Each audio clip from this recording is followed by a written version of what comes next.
Find out why professional clowns aren't laughing about American Horror Story Freak Show. Broadway's Dream Team, Nathan Lane and Matthew Broderick, talk about getting back on stage with an all-star cast. A mother who's igniting a firestorm of controversy shares why she's using a strain of medical marijuana to treat her 7-year-old daughter. With your hosts, Whoopi Goldberg, Nicole Wallace, Rosie Perez, and Rosie O'Donnell. It all starts now on The View. Because you know I'm all about that bass, no trouble. I'm all about that bass, no trouble. I'm all about that bass, no trouble. I'm all about that bass, I'm bringing booty back. Go ahead and tell them skinny bitches that. No, I'm just playing, I know you'll think you're fake, but I'm here to tell you every inch of you is perfect from the bottom to the top. Yeah, my mama, she told me don't worry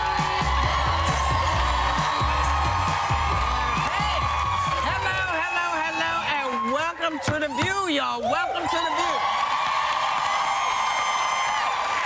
I feel I must apologize for pretty much having on the same shirt I had on yesterday, but I spilled some stuff on my shirt, and that's how it goes. That's what it is. That's what happened. I'm just telling y'all. Now, do you think people would have noticed and Yeah, they oh would? my God, yeah. Twitter. Yeah, people Tweet. send stuff saying, I think you're wearing the same thing you had on the other day. And I'm like, yes, I am. Yeah. Right? Yes, I People notice it. You know, I can sit with my wife and then 2 daughters, and Right. we'll be watching a show, and in unison, all 3 of them will go, oh, I love those jeans.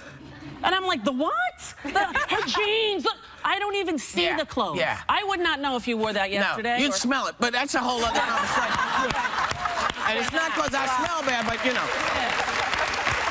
It's crazy. One of my favorite shows right now is American Horror Story Freak Show. Yeah. But apparently there are people who are not as amused by it, like the clowning community. They're a little pissed off at the terrifying way they're being portrayed on the show. But, okay, so he's not your run-of-the-mill clown. No. Okay? No. He's not the clown at Barnum and Bailey's going, ha, ha, ha. No. But he's not the guy you want to see anywhere. No. Okay? He's like the John Wayne Gacy killer clown. Even worse, he's the apex of horror clown. I've never seen anything more scarier clown-wise, because, you know, Tim Curry did It. Yeah. In It. There are several other clowns, and but the clowning community, I understand, because they are, you know, so many kids have very questioning feelings about clowns anyway. So this isn't helping them. I understand it. What scared me the most as a kid? I was afraid of mimes. Really? Yeah. Oh, God, I found them the most terrifying. Yes. I'm sorry, my brain just went there. I know it's crazy. I got about 10 friends who really can't handle them. They just moms. Yeah. Really? We grew up with Shields and Yarnell. That's what you don't like? This is going to be great. Whenever you say anything Republican that I don't like, I'm going to...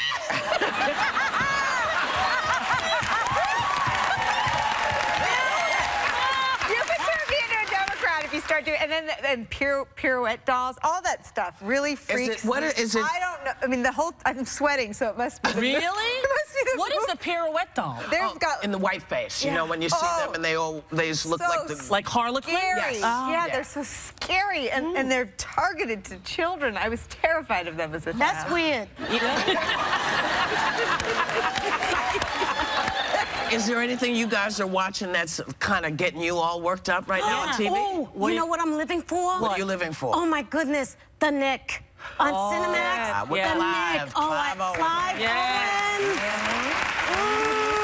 That's a good-looking man. Yes, he is. Look, that's the Nick, and I love that show because it's about New York, a hospital in the 1900s, and they always talk about, you know, the new things, findings in medicines and science, and I live.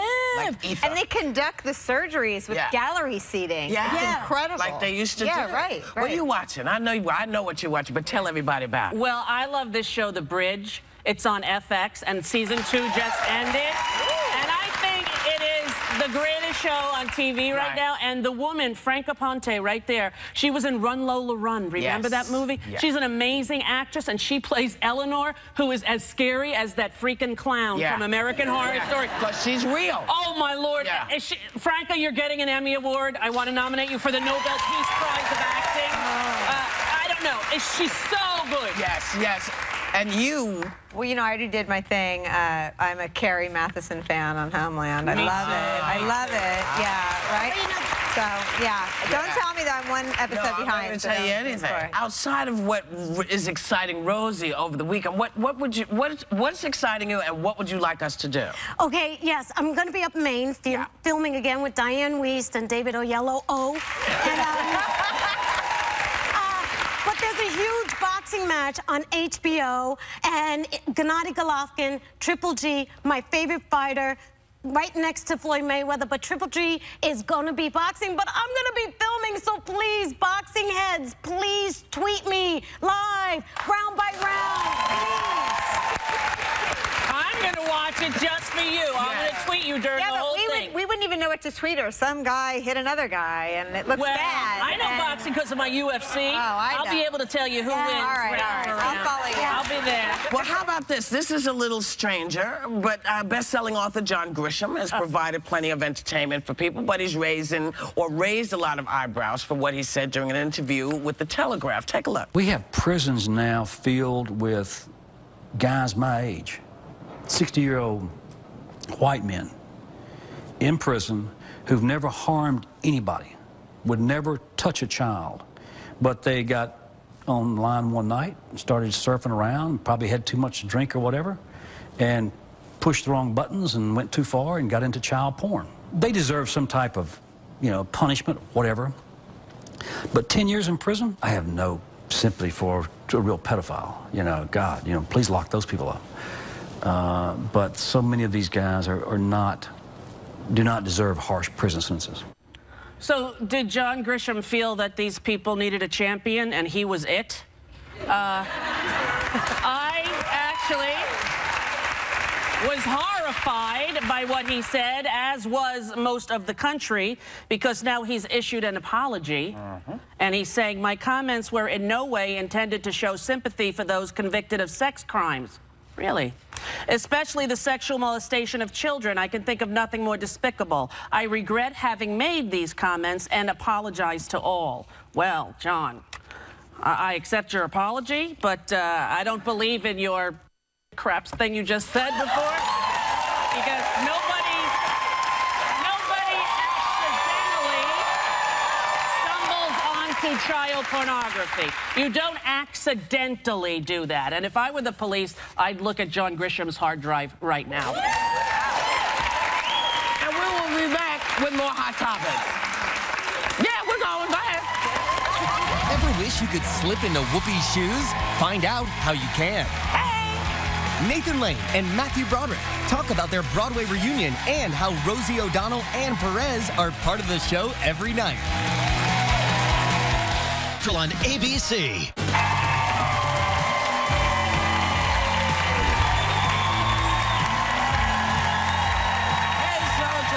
The 10th Annual Respect Awards in Los Angeles, benefiting gay and lesbian and straight education network's mission to wipe out bullying in all forms, especially against young people. Now, we're pitching into their online auction with 4 tickets to a taping of The View, and I'm going to be around and meet with the winners and got my shoes up there. There's whole kind of stuff going on. And if you're interested in donating, because it's a great cause, go to CharityBuzz.com to see all the other wonderful stuff that will help support this amazing organization. If you got some time and a little bit of dough, we want your help. Hey! Now, speaking of bullying, kids who bully take up way too many headlines, it seems. So we want to focus on some great young people out there in Florida at a Florida high school, and they have made these lifelong friends. Trejuan Hunter and Simone Adkins both have Down syndrome, and their fellow classmates just voted them the homecoming king and queen. And good for them. They've been friends forever. So, some good news. Yeah, good news. We can use it. Yeah, and Republicans look like they're getting cute. Look, she's like, okay, darling, come back. So regal. I'm queen. Yeah. You know, Republicans are looking like they're getting a game plan together for 2016's presidential election because Jeb Bush's wife, Columbia, said she would support him running, which everybody seemed to be shocked by. Yeah. Why? You know, I worked for Governor Jeb Bush when I was 25. I was his press secretary down in Florida, and his wife is lovely and a real patron of the arts and a wonderful mother, but not a huge fan of the incredibly harsh Klieg-likes of national politics. I don't think any First Lady really has been. Right. But it was an interesting development this week because to hear that she's now supportive of a possibility of his running, it removes one of what a lot of people that want him to run thought was one of his big obstacles. So it's a good development for those of us who want to see him in the race. He's a great voice in our party. He believes in comprehensive immigration reform. He is very measured. He has some very mainstream views on education. So he's an exciting candidate to me, an intellectual force within the Republican Party. And I think the race, whether he wins or not, will be much better with him in it. Wasn't it true that also his children were young and they were teens and he didn't want to, you know, the teen years are tough for teens. He didn't want to expose them, right? That's right. And now they're grown up. His son, George P., is running for office in Texas. You know, his family's just in a different place. But I think that other than the Clintons, there's no American family who understands better how brutal it is. And you don't understand how brutal running for president is unless you've actually done it. You know, we had Meghan McCain here this week. I mean, it's a very small universe of people who know how horrible it is. You know, the scrutiny is relentless. Your family, everything they do is scrutinized. And so, you know, I think we should be happy about anyone that's willing to go through that to serve the country in any party. Right, because I don't want to. I have enough headaches some days. I don't think they'd want me. You never know. You never know. Everyone wants you. No, can you see it? President Goldberg? President Goldberg, what, man?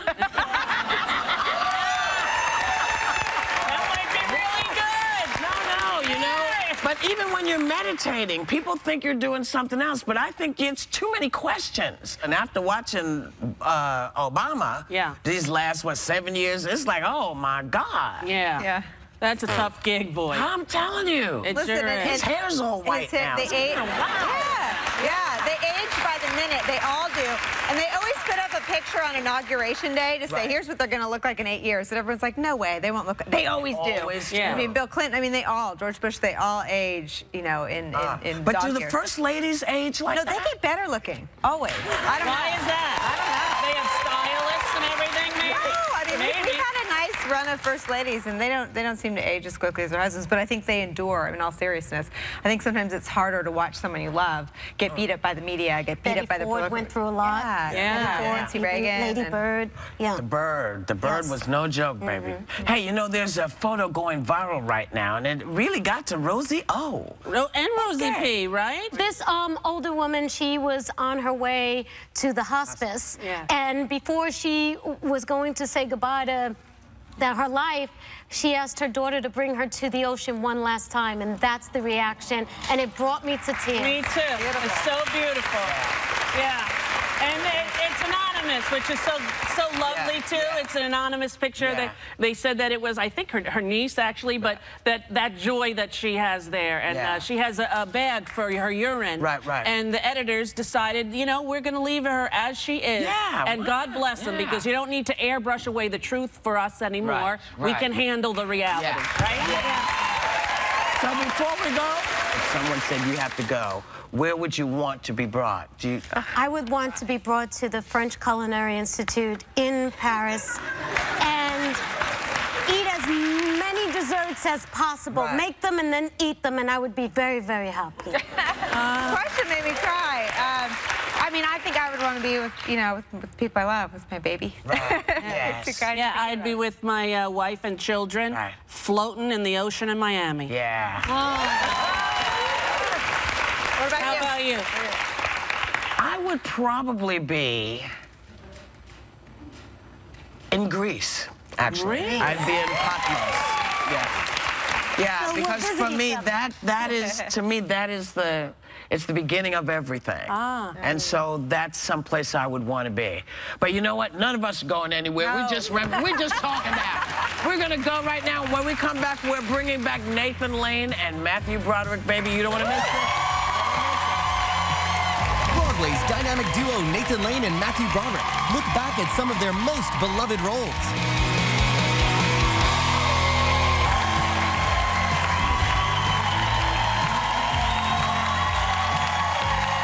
Nathan Lane and Matthew Broderick are reuniting on Broadway for the first time in 9 years in the brand new revival of Terrence McNally's It's Only a Play. Please welcome Nathan Lane and Matthew Broderick.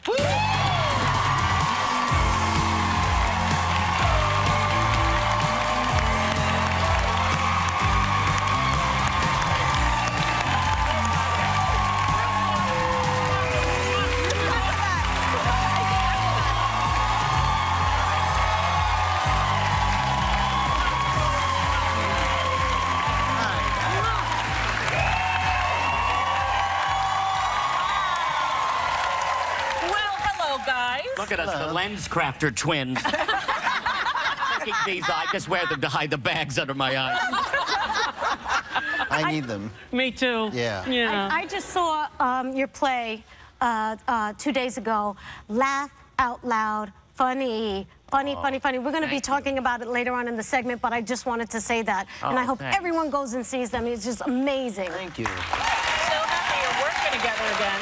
Yeah. Now, I know that you have varying stories of how you guys met.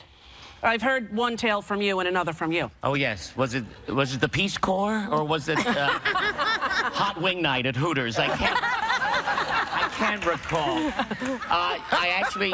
We were very young actors. I met him on 57th Street. He was starring in Neil Simon's Brighton Beach Memoirs. I stopped him to say how much I loved him in the show, and he was very shy, and he sort of said thank you, and then he said, look, we're wearing the same shirt. That's his impression and of I me. said, that's my impression of you. And so, and I said, well, of course. I said, you're my idol. I'm starting to dress like you. And then he started to look for a policeman and walked away. All right, what's your version? Well, I think I either remember that or I remember you telling me that. I don't. A lot of my life, I don't know if it happened or somebody Right, or told me. someone just told you, right. It's like a Lifetime movie. It's a whole, yeah. I'm Did it really the boy happen? who doesn't know if it happened or not.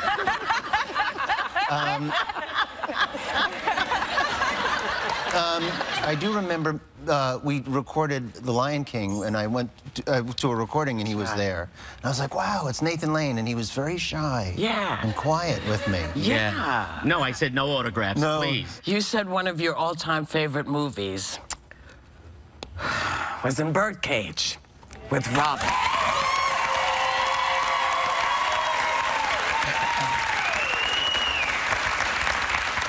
I think Billy Crystal put it best when he said, it's hard to talk about him in the past, in the past sense.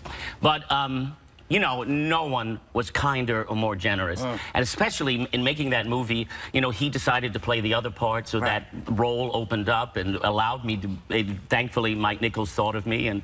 And he could have said, you know, I think I should do this with another movie star. I was just a New York theater actor at the time, and he couldn't have been more kinder. More kinder? Well, he couldn't have been... That's how kind he was. He couldn't have been more kinder or generous, or, you know, he was a sensitive, beautiful person. And, you know, we just should be glad we had him. That's all. Yeah.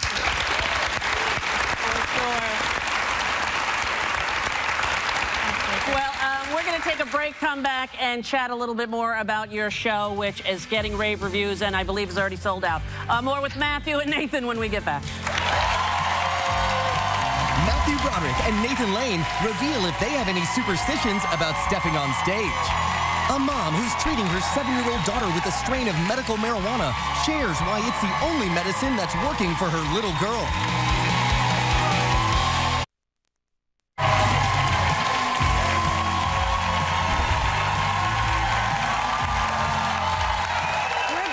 Nathan Lane and Matthew Broderick.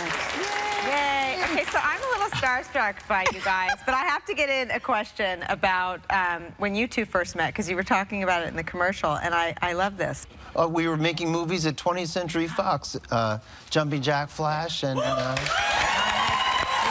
seen him on Broadway and lots of stuff. And so it was like, hi. It was like, hey, how you doing? And he had a monkey. New Yorkers. He had a monkey. But there are a whole bunch of famous people in this play, right? Talk about the rest of the cast. And Yes, how cool it is to, Stockard do you all know Channing, each other? F. Murray Abraham, Megan Mullally, Rupert Grint from, you'll know him from the Harry Potter films, and a young actor named Micah Stock, very funny young man. Oh, he is hilarious. Who's going to have a big future. Yeah. It's a great group. This is actually a revival, right? Yes, it started in the 70s. They did it. It was a show that starred Jimmy Coco and Geraldine Page. It was called Broadway, and it closed out of town, ironically, to disastrous reviews, just as it happens in the play. And then he rewrote it as it's only a play, and it was done at the Manhattan Theater Club in the 80s, and was a very successful off-Broadway show. And so he's totally revamped it and updated it for today. Meaning Terrence McNally. Terrence McNally. I'm terribly sorry. Yes. Who calls you his muse? Oh, well, yes, we also, like Matthew, we have a long history together in the theater. They said there's a lot of famous people named in the show. I mean, the Rosies are in the show. That's right. Perez, All kind of,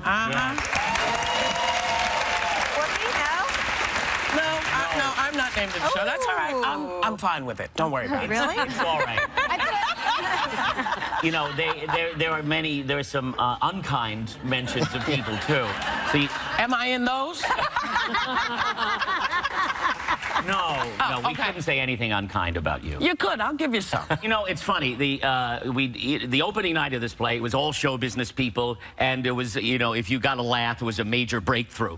And this is a play for civilians to be a fly on the wall. Like me. Yes, like you. Yes. And, you know, to be at a party and where all these famous people are gathering, and it's watching what people say behind the scenes. You know, where if they were in public, they might not say some of these things. If you want to see nice people, you can't take it with you. We're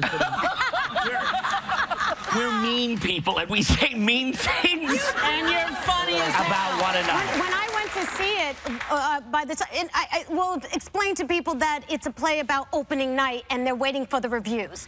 And when curtain went up at the end of your play, everyone leapt to their feet. They were just thunderous applause, and when I was walking out, everyone was in a great mood, just howling and laughing and making fun of the people you made fun of too, and it was great.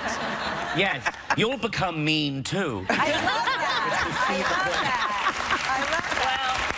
That's the best part of Broadway, when you get to deliver on stage that kind of performance, and when the audience gets to experience it, and that waxy playbill in your hand, and that leather velvety seat. You should come to New York and experience Broadway if you haven't already. Nathan and Matthew, two of the kings of Broadway. You can see them, and it's only a play at the Gerald Schoenfeld Theater here in New York. We will be right back after this on The View.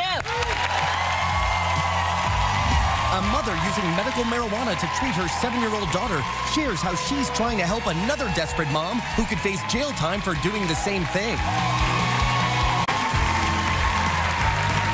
Now, there could be new hope for the families of thousands of epileptic children who suffer from horrible seizures, and it comes in the form of something I don't think you'd ever guess about. Take a look. It's okay, honey. Mommy's here. Charlotte Figge was a little girl with an extreme form of epilepsy with really bad seizures. At her worst, she probably had 2 seizures an hour. So bad, sometimes her heart stopped. But then her mother discovered hemp oil extract from the cannabis plant seemed to stop the seizures without the intoxicating effect of marijuana. She named her discovery Charlotte's Web after her daughter. Now, scientific clinical studies will soon begin to find out why this oil seems to be helping Charlotte and many other children. Please welcome Mom Paige Figge and Joel Stanley, who grows the plant and sells the extract in Colorado, where medical marijuana is legal. Yeah, you can clap.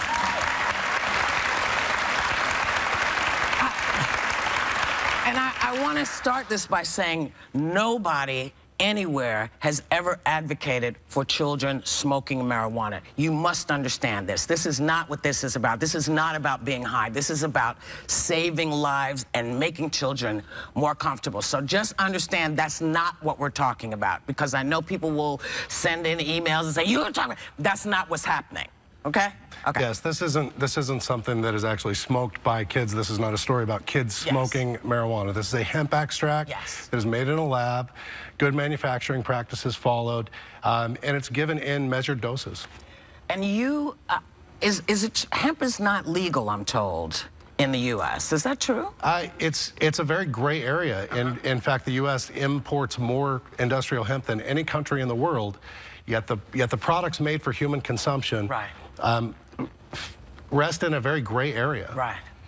You know, you did, I think, what I have a 2.5-year-old, and I can't imagine what it would be like to watch your baby seize. And I think you did what any mother would do. You went and got something to cure your daughter. But it almost didn't happen. I mean, they were ready to give up on her. Tell me, how did you arrive at this point? Because I think any mother would want to learn how you found something to help your daughter. They did give up on her. She was 5 years old, and she was do not resuscitate, wheelchair, end-of-life, hospice, feeding tube, oxygen, seizing every 30 minutes. So you're seeing a seizure. If you've ever seen an epileptic seizure, it can be life-threatening. We had nothing left to try pharmaceutically. And so I met Joel. We started the oil, and the research is out there. I did my research. This is an Talk about that. Can you talk? People don't understand that. That this is their trials. Are there going to be more? We are doing more trials, but the research is there it's decades old. It's a Schedule I substance. So it's very difficult to do the research. It'll stay a Schedule I because we can't do the research. But it's out there. I found out what I needed. He had bred the plant to be very high in cannabidiol, very low in THC. We turned it into an oil. That too, I'm sorry. Yeah, so that's the healing property was in there without anything that would... Anything that makes you high. Yes, It's not a high. This is non-psychoactive. These kids are not getting high. People really getting high. They're getting well. Well, they're high on life because they're not seizing up every 7 minutes. They can actually go be kids. And why would anybody? I mean... I know. But let me also ask you, because we talked about this before. How many, if my kid, heaven forbid, had seizures, and I knew that this was something that would help him, I would go anywhere. How many laws would I be breaking if I flew from New York to you and took that drug home to my baby? You would be breaking at least a couple of laws. First, federal law, and then... Because I'd be crossing state lines. And then potentially state law. So it's very important that we all change these outdated laws. This is absolutely huge. These hemp products that we import millions of dollars worth every year are technically not legal. So these laws are very outdated, but there's an answer for it.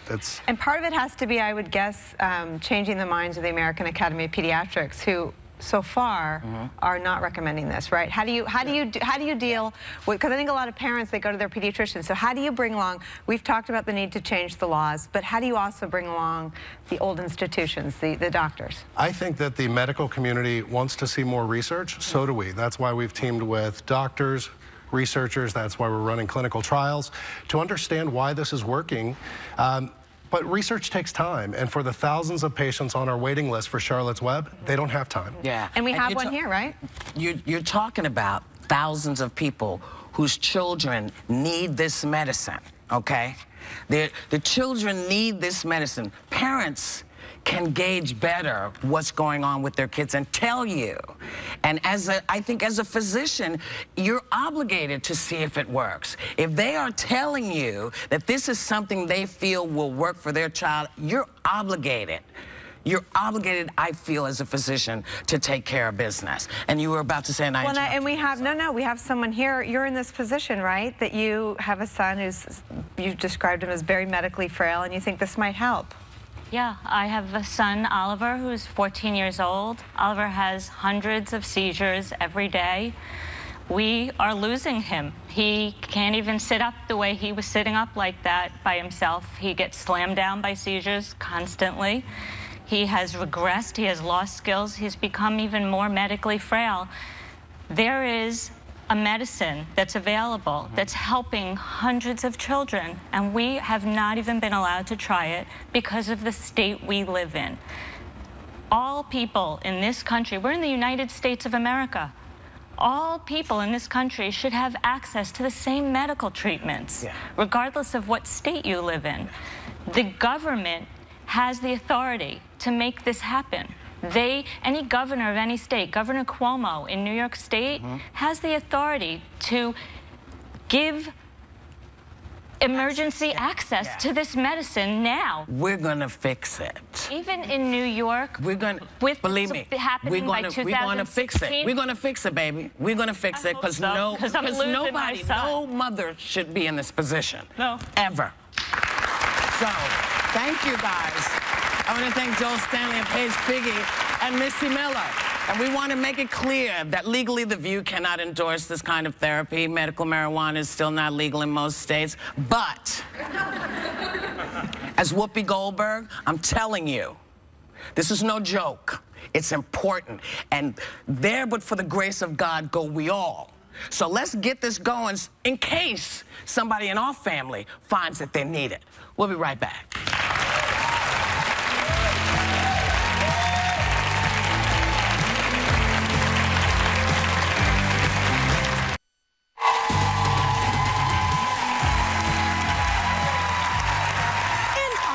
Breast Cancer Awareness Month, we wanted to do something special for two amazing survivors. So I invited my own hairstylist to help me out. Please welcome Johnny Lavoie.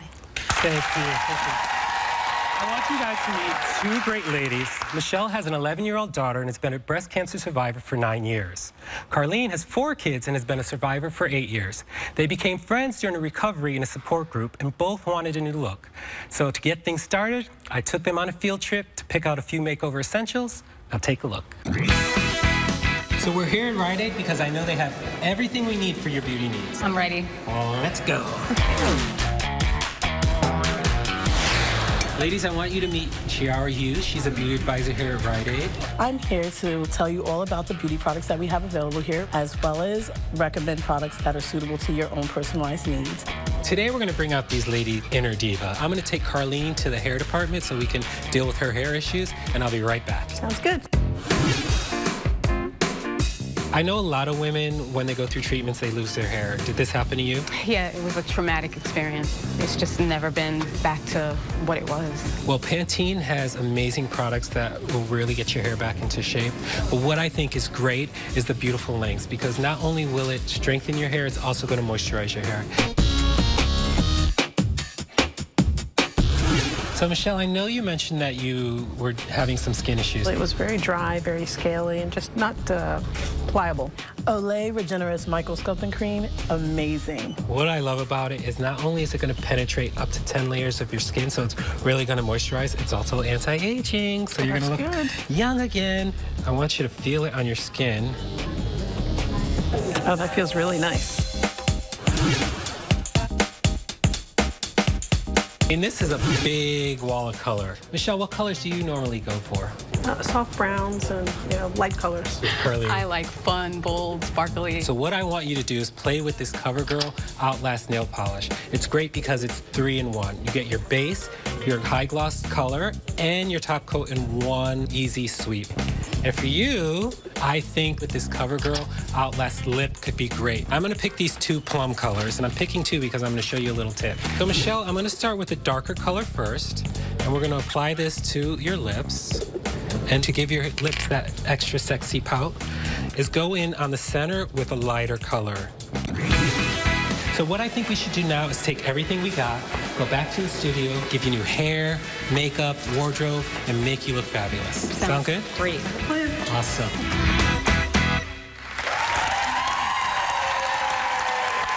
Johnny, it's time to see your transformation. First, let's take a look at Michelle before. There she is. And now, let's see what she looks like now. Come on out.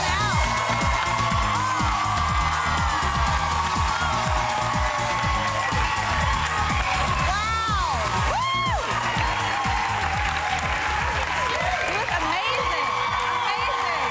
Wow. Woo! Our audience is on its feet. You look amazing. Oh my God, what do you think of your new look? I feel fabulous. I feel younger. I'm a new woman. Oh. This is wonderful. And Johnny, what did you do with the hair? Well, the first thing I did was get rid of Mother Nature's highlights. So we got rid of those first.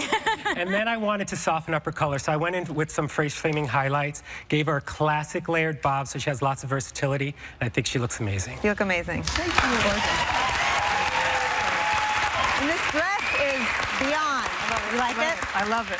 And the makeup, gorgeous. Gorgeous. Everything. The whole look. What did you do to get that makeup look? Well, Andre Barantes did the makeup, and he did a beautiful job. He just gave her a little smoky eye because she's normally very conservative. I wanted to sex her up a bit. Beautiful gloss on the lips, bright cheek, and she looks amazing. You do look sexy, homegirl. Fantastic. Okay, now it's time to see Carlene's new look. Let's take a look at Carlene before, and now let's see her now. Come on out, Carlene.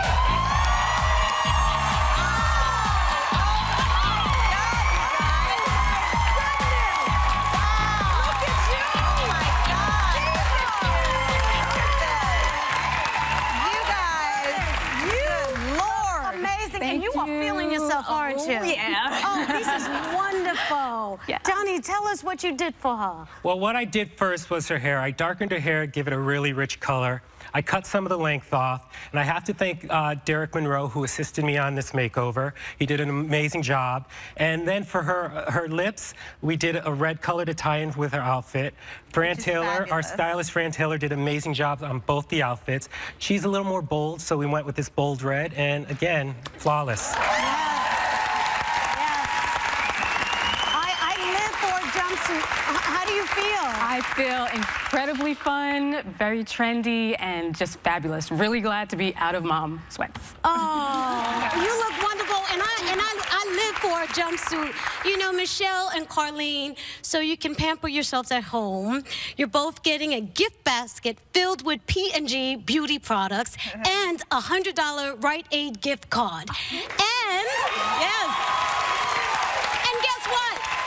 Thanks to our sponsors, Rite Aid and P&G, they're giving members of our studio audience a $100 Rite Aid gift card too! Yay!